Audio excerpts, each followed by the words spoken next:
ছোৱালী আমাৰ ঘৰত ডাঙৰ বোৱাৰী হ'ব। তইতো জানই মোৰ কথা শিলৰ ৰেখা। দে হ'ব দে, তই আহিবি তেনেহ'লে।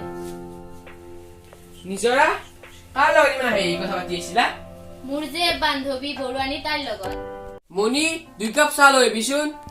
আপোনাক এটা কথা ক'বলগীয়া আছিল। বৰুৱানীহঁত এইকেইদিন ভিতৰতে আমাৰ ঘৰলৈ আহিব। কিয়? আমাৰ ডাঙৰ বাবাৰ বিয়া ঠিক কৰিব।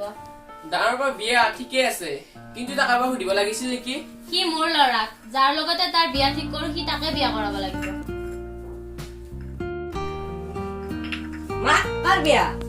কাৰ বিয়া হ'ব? দাদাৰে বিয়া। মই দাদাৰ বিয়া তামাম এনজয় কৰিম কিন্তু। দে হ'ব দে, এনজয় কৰিবি। মই অলপ যাওঁ ৰ'বা।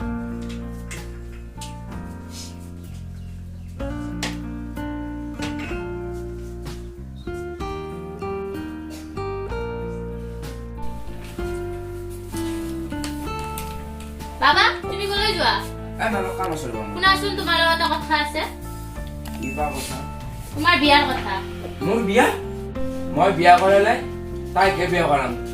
ময়ো তোক কৈছো, এইখন ঘৰৰ বোৱাৰী কেৱল মায়ে হ'ব। মই ৰিয়াৰ অবিহনে কাকো বিয়া পাতিব নোৱাৰো। সেইজনী ছোৱালীৰ কথা আৰু দুনবাৰ নকবি। যিজনী ছোৱালী নিজৰ বুলিবলৈ কোনোৱে নাই, সেইজনী ছোৱালী এইখন ঘৰৰ বোৱাৰী কেনেকৈ হ'ব? এইটো অসম্ভৱ কথা। মা তুমি জানাই দেখোন মই ৰিয়াৰ অবিহনে আধৰুৱা। সেইবোৰ মই বুজি নাপাওঁ। তই এইটো ভালকৈ জানা, তোৰ মাৰে কেৱল পইচাহে চিনি পায়। টকা পইচা চব নহয় মা। সেইবোৰ মই নাজানো। মই ইতিমধ্যে মায়াৰ মাকক কথা দি থৈছো।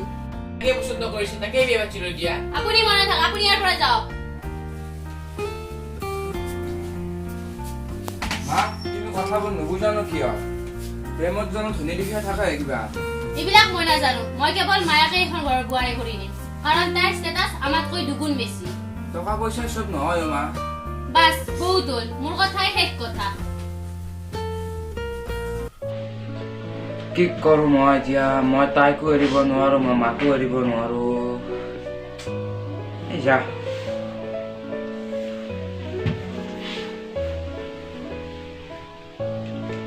হেল্ল', মই যাই আছো ৰবা।